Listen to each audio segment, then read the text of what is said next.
Hi everybody, my name is Morgan, and today we're going to talk about why astrology is so cool.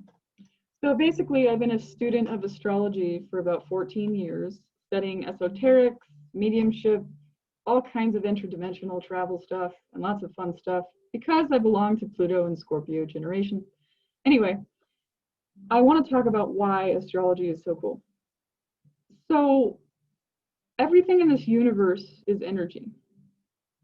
So say that you are a soul and you are wanting to expand, you choose where you want to incarnate into, which parents, which lineage, everything about you is predetermined, because as a soul in source perspective, you are looking for expansion. So before you come down here, you want to see which type of energetic patterns will help benefit me the most. So basically, you would be shopping for every little detail, and when you decide what is the right place to incarnate into and what astrological configurations will help assist with your soul's expansion, you come in directly when you choose to come in. This is a very conscious process. You were never just dropped off by a stork or you accidentally arrived on Earth. This was a very conscious process for your soul's evolutionary journey. It goes down to the exact minute you're born. So say that you choose February 13th, 1987 at 4:32 p.m. exactly. So you have chosen the exact spot, you've pinpointed the soul lessons you want to learn. Exactly. So then you're ready to come in. So you come in, you're born at that time. The universe or the cosmos is aligned in a certain way in the sky. So all we're doing as an astrologer is we're taking that, it's like a blueprint, a snapshot of your soul, and we bring it down to decode the energies of how the celestial bodies were aligned at the moment of your birth. That's why we need the exact time.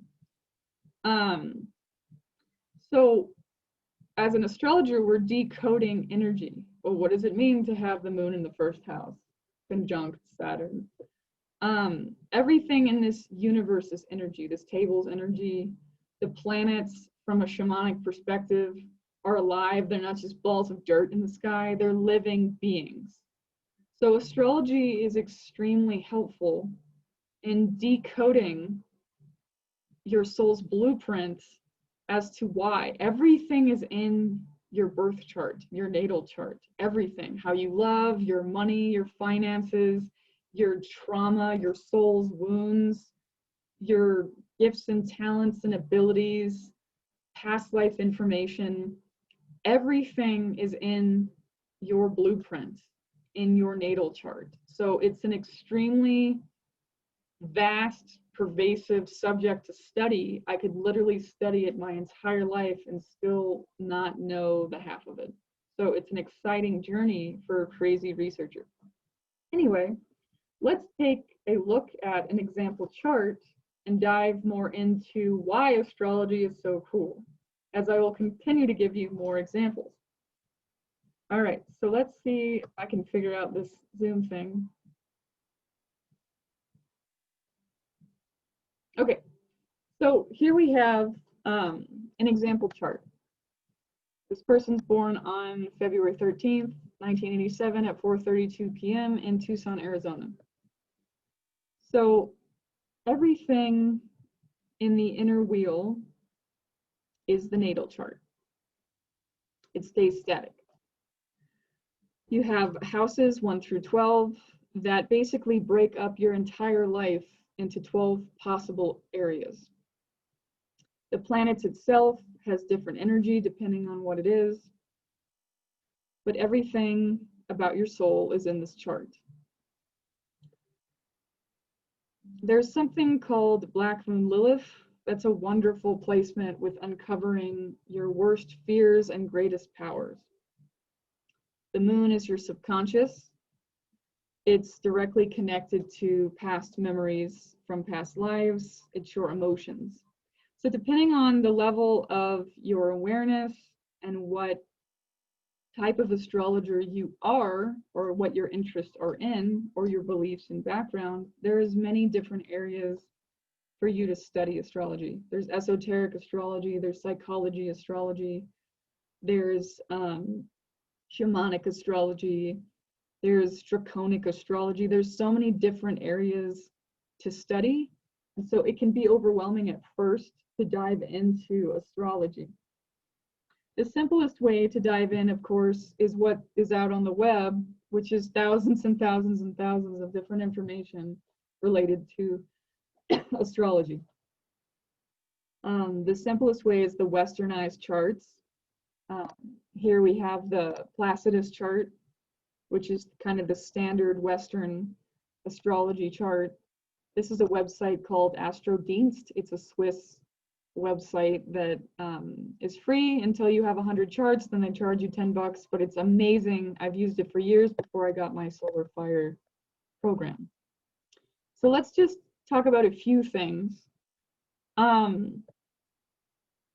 So the house system 1 through 12, this little pie chart. So the first house is related to your personality structure, your body type, what you look like. It's associated with Mars and Aries. The second house is associated with Venus and Taurus. It's the house of finances, your possessions, your value system, the things you possess, your ethics, and your money, bank account, finances, stuff like that. Or your immediate resources, like you have a car, you have a house to share with other people, your resources that you share with others. The third house is associated with Gemini and Mercury. The third house is considered in Western astrology, the simple terms. By the way, all of this that I'm going to go through is in simple Western astrology, simple terms. So this is the foundation of astrology, basically. So the third house is related to siblings, short distance travel, your left brain thinking, analytical thinking, learning. I think that's it. There's probably a lot more. Okay, so the fourth house is connected with the moon, the mother, it's Cancer energy. It's the foundation of your chart. It's connected to the IC line, which has to do with your family roots. Has to do with your family lineage, your ancestry, your family's land, the past, house and home. There's a lot that could be said depending on what planet is in what house and what aspects are going on. So the fifth house is related to Leo, the sun, children, creativity, play, gambling, sports. Sixth house is related to Virgo, also Mercury. Sixth house is small pets, being of service, your work, your daily routines and habits, and your health. The seventh house is related to Libra and Venus also. It is the relationship house or the shadow house. So if the first house is the house of the sense of self, the seventh house is related to the other, all one-on-one relationships and what you project onto the other. So I call it the shadow house because whatever that we are not conscious of, we end up projecting onto the other, especially our romantic partners. So I call it the shadow house and all one-on-one relationships, business partnerships, friendships, one-on-one, romantic partnerships, all one-on-one relationships. The eighth house is shared resources. So if the second house is my resources, the eighth house is shared resources. It's the house of death and rebirth and taxes, transformation. Whatever planet is going on in the eighth house is how you heal with another person. Some call it the marriage house. Some call the seventh house the marriage house. The eighth house is what happens when you're married. But I say that whatever planet is going on in your eighth house is how you heal with another person.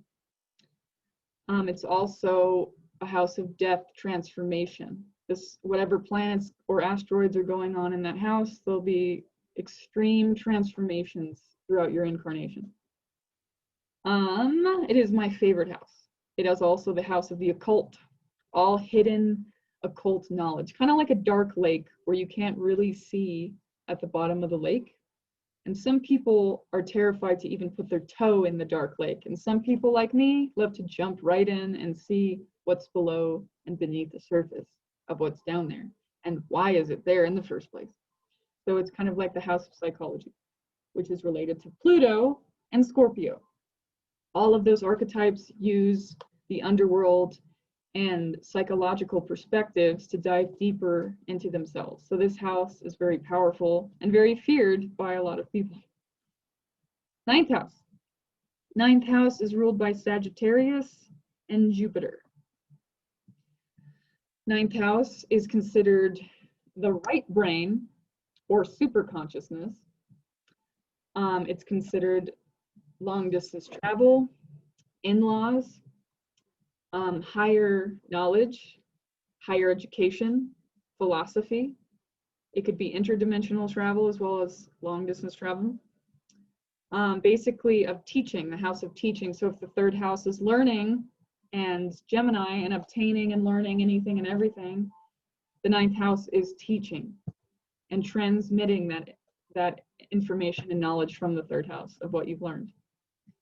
The 10th house is right on the MC, which is the midhaven line, the MC IC. So if the IC was your family roots and how you protect yourself, the MC is you in the outside world and your career.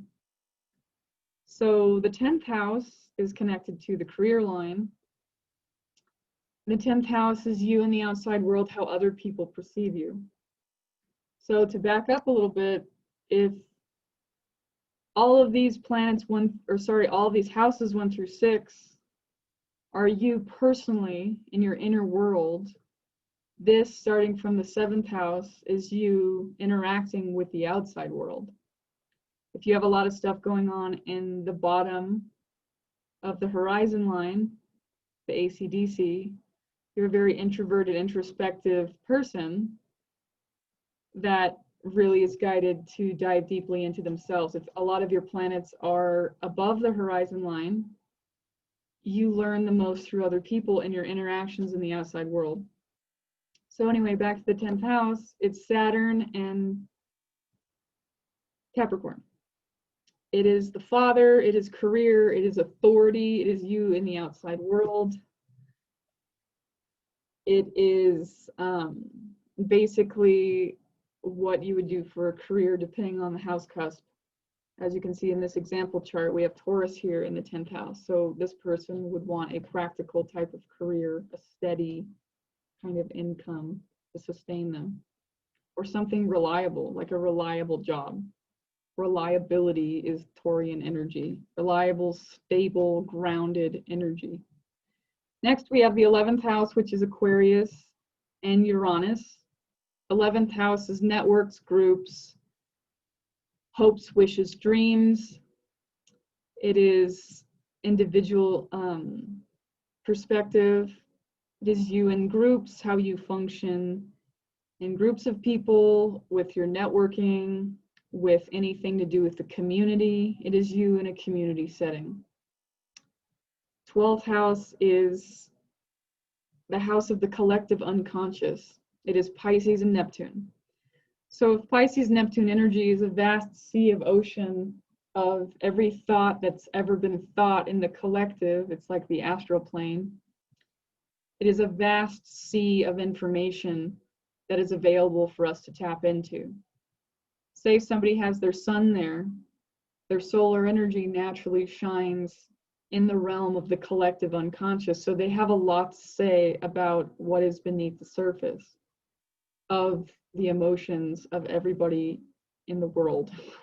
It is a very intense house. It's also related to institutions, prisons, hospitals, stuff like retreat centers, deep mysticism, like Vipassana retreats where you isolate. It's the house of isolation.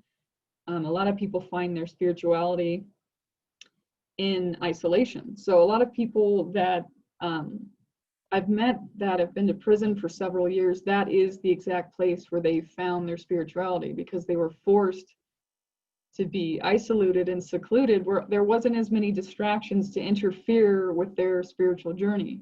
So now that they're isolated and have nothing else to do but go inward, they finally find themselves.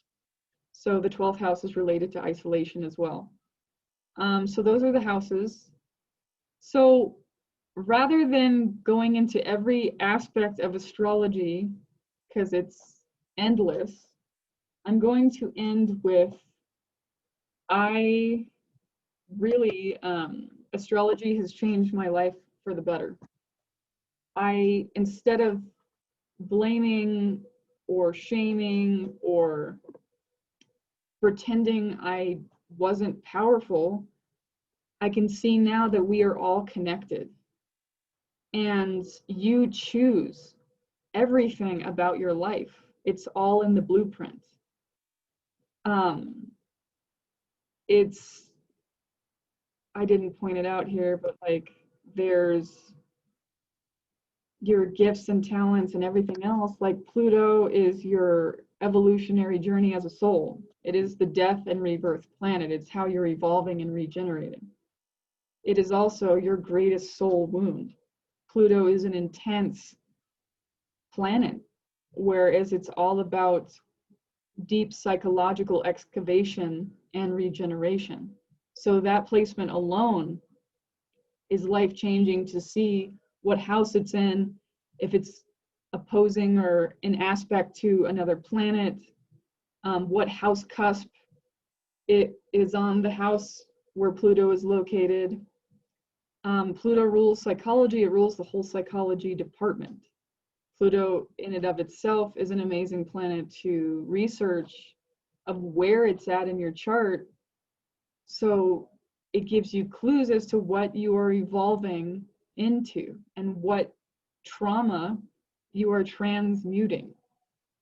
The moon is your emotions, how you react emotionally, your subconscious. What are your subconscious habits and patterns? It's also how you get to the North Node. We go from South Node to the moon to get to our North Node. North Node, South Node in and of itself. It's the dragon's head and the dragon's tail. The dragon's head, the North Node or True Node, is where we are headed in this incarnation. The South Node is where we came from in a previous incarnation or an accumulation of all our lifetimes.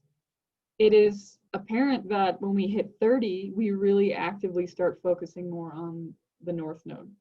The South Node is where we're most comfortable. It's kind of like our defense mechanisms. It's where we go back to and retreat when we're still learning about our evolutionary path. So for example, this person has a North Node in Aries. In a previous incarnation, or all of their incarnations up until this point, have been around Libra energy. Libra is the other. But in this incarnation, this person really wants to learn about the self, which is the first house. Libra, 7th house, Venus. Aries, 1st house, Mars. So this person wants to learn about the self. Who am I on a soul level? What do I want?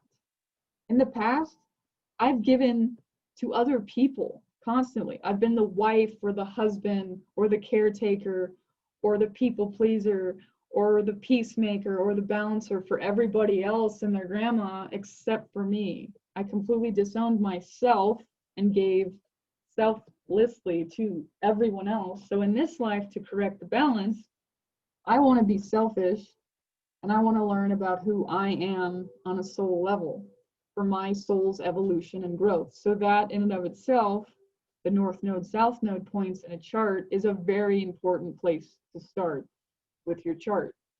Each planet that you research is going to uncover a different aspect of your psyche. So I also see this wheel as your brain. And all of these little planets and celestial bodies are little helper spirit guides that are helping you to know yourself better. And they literally represent different aspects of your psyche. Like Jupiter is your luck. Jupiter is where you expand your life. Jupiter is about philosophy and higher learning. Mercury is how you think and communicate. And sorry, my screen did some weird. The sun is your solar personality. It's your ego structure. It's your energy. It's where you shine the most personality-wise. Venus is your finances and how you love. It's the great attractor. It's what you attract to you. Mars is what you desire. It's what you put out in the universe in a masculine way. Chiron is the wounded healer. This little key represents a little key opening up a very big door. It is also called the rainbow bridge in shamanic astrology. Black moon Lilith is your worst fear, your core fear, but also your greatest power. It's the double-edged sword. Let's see, South Node is the past, where you're breaking free from and evolving away from. Pluto is, we talked about that, the evolutionary planet. Saturn is where you're restricted to focus in this life. Uranus is your genius and its sudden change. It's where your genius energy flows, where you are brilliant in, and where you're eccentric in, and where you're the weirdo in, and where you shine and raise that freak flag where everyone can see that you rock in that area and you don't give a crap what people think about you. Neptune is your closest planet to divinity and source itself. It is oneness consciousness. It is where also we're delusional, like a fog, that when we're driving down the road, we can't quite see things clearly. So it's associated with escapism as well. You have Pars Fortune is a point in your chart that represents another fortune part of you, where your lot in life is, and so on. And there's 10,000 asteroids to learn. There's so many about the aspects. So like real fast, to finish this up, let's scroll down here to look at what this is. F is for the fire planets and asteroids that are in the chart. A is for air, E is for earth, W is for water. They're all color coordinated, so it makes it super handy and easy. Again, this chart, astro.com, is free. It's a great place to start with your astrological journey. I used this chart for 10 years before I finally bought my first program. So as you can see, this person is fire dominant and they're earth weak. C is for cardinal. These are the modes. The modes are the energies in which we move. If all the planets have their own personality, we basically coordinate them into whatever mode they belong to. So for example, C is for cardinal energy. It's self-starting, initiating energy. F is fixed. It's static. It's stable energy. It's set in its ways. And mutable is flowy, going with the flow. Also wishy-washy, chill, go with the flow people. So as you can see, this chart is cardinal dominant. It is self-starting, initiating energy as a whole. So this person is fire and cardinal dominant, which I would say they're closely related to the Aries archetype, because cardinal fire is Aries.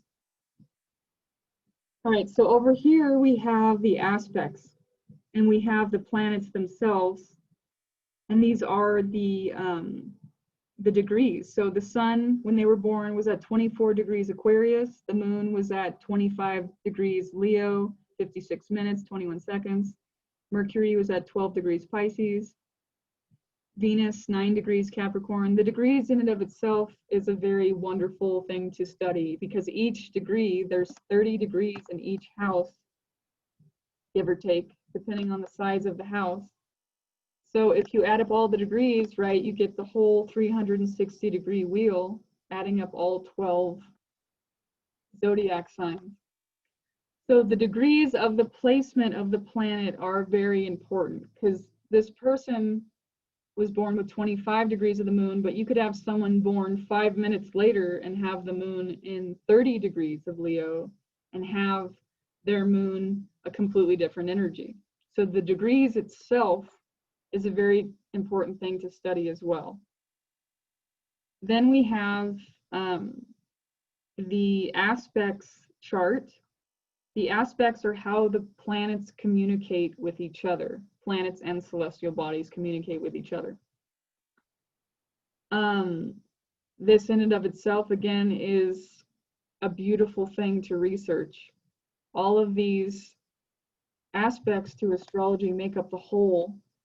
So basically, what astrology teaches us to decode energies and to decode symbols. It is probably the most ancient of the divination systems. It's been used for thousands of years for a reason. It works because everything in this universe is energy, and we're literally just decoding energy. So the more you do it, the more practice you get. And it's so fun because, again, you can study this for lifetimes and still not know it all. It's a lot of fun. And there's so many different charts to study. You can read your friends' charts to practice. That's where I started. Do your friends and family. And for there, it's researching. So I'm going to leave it at that and focus on individualized points in a chart in the next videos that I make. Thank you so much for listening, and I hope this inspired a person or two and giving you reasons why astrology is a very helpful tool on your evolutionary path. If you are on a path of evolving consciousness, then this is definitely an amazing tool, and I highly recommend it. Thank you so much. Until next time.